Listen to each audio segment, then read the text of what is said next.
Janaína Pascoal, professora livre-docente da Faculdade de Direito da USP.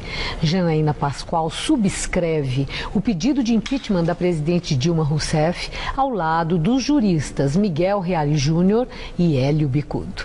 Muito obrigada por estar conosco, doutora Janaína. Eu agradeço, honra minha. Hoje, deputados parlamentares do PT protocolaram uma representação na Organização dos Estados Americanos, exatamente arguindo e pedindo a nulidade do processo de impeachment que está correndo no Senado e eles argumentam que não houve amplo direito de defesa, eles argumentam a ilegitimidade pela maneira como foi aceito o processo e o procedimento. A minha indagação, que efeito tem uma ação como essa numa corte internacional? Olha, eu penso que eles estão buscando mais uma repercussão política, talvez até social, quiçá até pensando num eventual futuro pedido de asilo, se as ações penais progredirem com eventuais condenações, porque, sob o ponto de vista jurídico, com todo respeito, não tem efeito nenhum. Porque esse processo seguiu, assim, de maneira, nossa, muito, muito séria, a Constituição Federal, a legislação vigente. As adaptações que foram feitas, foram todas feitas em benefício da presidente Dilma. Então, mais etapas de defesa, admissão de um número maior de testemunhas de defesa. Mas não é esse o argumento, né? O argumento é exatamente que o que houve, e pedem a nulidade, pelo que eles chamam de cerceamento do direito de defesa. Então, mas assim, não houve esse cerceamento, porque como é que as cortes internacionais trabalham? Tanto aqui na América como as europeias. Elas vão verificar, primeiro, se a legislação do país foi observada.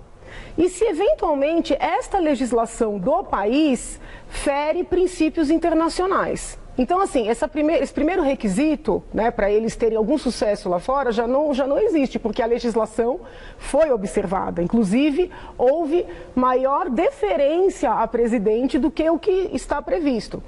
E a nossa legislação não fere os tratados internacionais, os princípios de direitos fundamentais internacionais. Muito pelo contrário, esse instituto do impeachment existe em outros países também. Então eu não consigo ver, do ponto de vista jurídico, fundamento para isso, né? Bom, uma outra questão, já foi protocolada a peça final da acusação, sem ter sido usado aquele prazo de 48 horas a que tinham direito. Estima-se que, com isso, vai ser possível iniciar a fase final mais cedo, por volta a partir do dia 23. Isso. Advogados da acusação agiram assim, para acelerar, deliberadamente, para acelerar o processo, que é tudo que o presidente interino Michel Temer quer? Olha, na verdade, teve um outro ponto. Nós já sabíamos qual era o relatório do senador.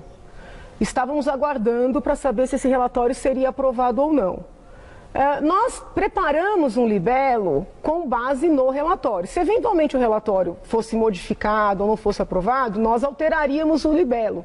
Por que nós até preparamos um pouco antes? Porque precisaria da assinatura do Dr. Hélio Bicudo, da minha assinatura. E o professor Miguel foi para Brasília, entendeu? Então, assim, como é que nós faríamos depois? Teria que mandar um SEDEX dessa peça, entende? Então, nós pensamos assim, levamos a petição já pronta, com base no relatório. Se houver alterações, nós mudamos, né? E aí o colega que está como correspondente, que tem procuração, assina, porque nós entendemos que era muito importante, nesta peça, ter a assinatura do Dr. Hélio Bicudo. O presidente interino Michel Temer, em algum momento, sugeriu ou pediu para vocês acelerarem o processo? Olha, eu nunca tive nenhum contato com o presidente em exercício. Nunca, nunca na minha vida. Eu acho até que eu nunca estive em nenhum ambiente em que ele estivesse. Então, realmente, não houve nenhum tipo de solicitação nesse sentido. É natural, isso acontece, a gente vai fazer uma audiência, muitas vezes já leva, isso é normal dos processos, entendeu? Leva uma peça, tem que ajustar, se é num fórum, a gente usa a sala da ordem muitas vezes. Então, isso é um procedimento normal. Bom, agora, e essa decisão que levou essa antecipação, né, em protocolar ali a peça da acusação, isso pode impactar a estratégia de defesa da presidente Dilma? Eu não vejo por onde um dia de diferença, assim, 24 horas de diferença, não vejo por onde isso possa prejudicar. Pelo contrário, eles vão ter acesso mais rápido aos nossos argumentos. De verdade, eu não consigo ver problemas nisso, é natural. Quando se tem um prazo, o prazo é o máximo. Eu sou uma advogada muito preocupada. Eu normalmente não gosto de deixar as coisas para o último dia. No último dia pode acontecer um problema, né? Você pode ter um problema de saúde, uma intercorrência. Você vai mandar para o SEDEX e se dá uma coisa no correio, entendeu? Então, assim, se possível, eu trabalho sempre antes do prazo. Uma margem de isso para qualquer caso, sabe? Não é só para esse. Então, eu acho que é importante esse esclarecimento. Isso parece que é uma estratégia, né?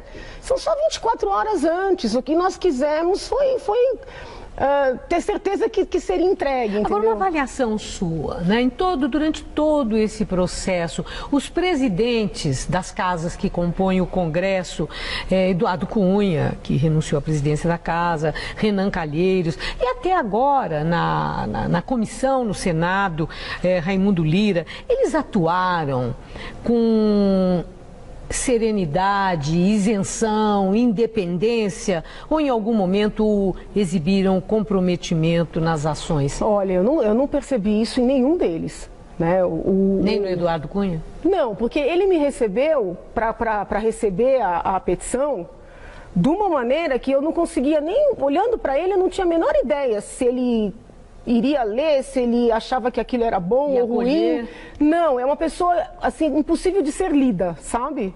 Cumprimentou e simplesmente disse assim, eu vou analisar como todos os demais. Pá. Não tinha uma expressão. Não houve um contato, sabe? Então, realmente, não teve isso.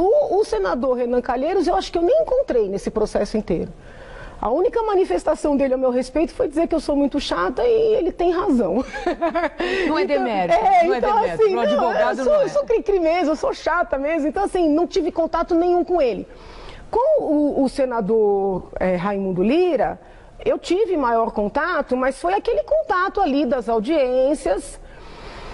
Acho até que em alguns momentos eu reclamei, porque ele deu mais a palavra para a defesa, né? Algumas vezes eu pedi, ele não deu, depois eu arguí isso de maneira oficial ali, ele até corrigiu um pouco dessa disparidade, mas nada fora, sabe? Nada além disso. O próprio senador Anastasia, que tem sido tão acusado, teve um posicionamento bem distanciado. Bom, e o Ricardo Lewandowski, o ministro?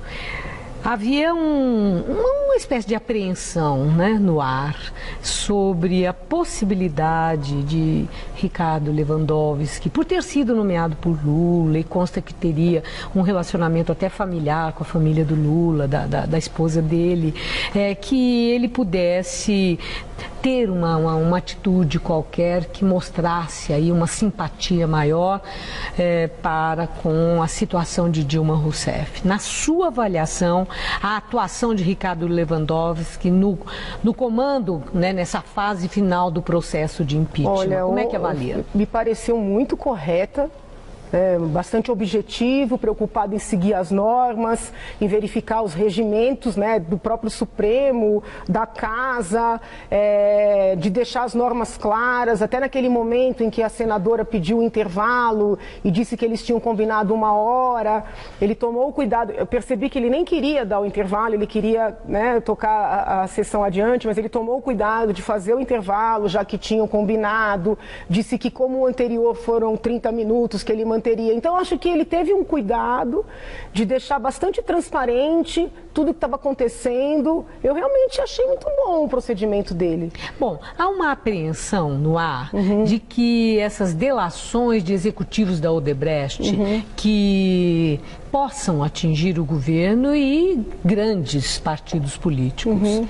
Acredita que essas delações possam interferir de alguma coisa no andamento do processo do impeachment, coisa que já foi até solicitada pelos apoiadores da presidente Dilma, e mesmo possa interferir na decisão final dos senadores? Olha, com relação a delações, inclusive nós da acusação, em vários momentos solicitamos anexar delações nos autos. Porque o número de delações que envolvem o nome da presidente e o partido da presidente é muito grande.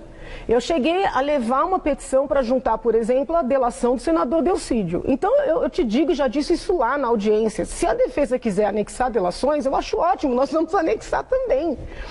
O que eu fico um pouco intrigada com a manifestação de alguns parlamentares. Ontem eles falaram muito isso, não, porque tem uma matéria que diz que tem uma delação que envolve presidente interino. Bom, e as que envolvem todos eles? Eu não consigo entender essa coisa dos 2 pesos e 2 medidas. Aí vão lá e falam, não, porque o Senado não tem moral, porque tem muito senador investigado, inclusive eles. Então, assim, é uma coisa que para quem está de fora é intrigante, sabe? Eu acho o seguinte, quando nós iniciamos tudo isso, muitas pessoas diziam assim, mas fulano não é melhor, ciclano não é melhor. E eu lembro que eu até respondi por uma das jornalistas, falei, o que a gente faz? Finge que não está vendo e deixa tudo como está? Então eu acho que tem que mexer nisso, entendeu? Se vierem delações que envolvam outras pessoas que estão no poder ou que venham a assumir, desculpa, né? Que sejam afastadas, que sejam punidas. O que a gente não pode é ficar engessado, sabe?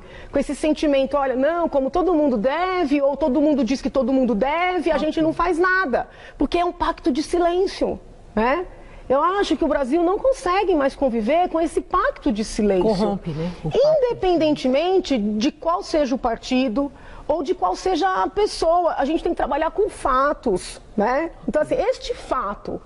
Então, a responsabilidade fiscal foi muito lesada. A gente vai deixar isso tranquilo? Não dá, entendeu? Acho que é por aí. Doutora Janaína Pascoal, muito obrigada pelos seus esclarecimentos. Eu que agradeço a oportunidade. Toda a nação acompanha um processo de impeachment que é penoso, é doloroso, né, para a nação, porque certamente não é fácil a destituição de um presidente da República. E é sofrido para quem pede também. É o processo em si. Mas eu acho que para o mundo nós estamos dando um exemplo. Todo tipo de mudança, de revolução é com violência. Aqui não, é pela lei, entendeu? Obrigada. Eu que Uma agradeço. boa noite. Obrigada.